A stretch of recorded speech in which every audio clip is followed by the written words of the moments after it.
Il y a moins d'une heure, Emmanuel Macron a donc pris la parole à l'Elysée sur le plan de paix en Ukraine qui avance. Bonsoir Laura Legault. Bonsoir Pierre, bonsoir à tous. À date, ce que dit le président, c'est que tous les partenaires semblent d'accord dans l'attente d'une réponse de la Russie. Oui, Emmanuel Macron se réunissait avec la coalition des volontaires, ces pays qui soutiennent Kiev.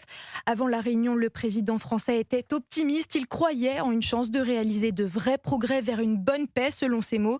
Mais à la sortie, il se veut moins confiant. La Russie ne va pas dans le sens d'un accord juste. Plusieurs participants à notre réunion ont aussi rendu compte de leurs échanges directs avec les Russes, en particulier avec le président Poutine. Il n'y a aujourd'hui clairement pas de volonté russe d'avoir un cessez-le-feu. Un manque de volonté qui se traduit, selon Emmanuel Macron, par les récentes attaques menées en Ukraine. Ce soir, les États-Unis sont pourtant optimistes quant à la possibilité de trouver un accord. Les quelques points sensibles à régler entre l'Ukraine et la Russie ne sont pas insurmontables, selon la Maison-Blanche. Des discussions supplémentaires seront donc nécessaires entre les deux belligérants et le médiateur américain. Volodymyr Zelensky ne ferme pas la porte aux discussions. Il souhaite rencontrer au plus vite son homologue américain pour finaliser les étapes restantes et parvenir à un accord.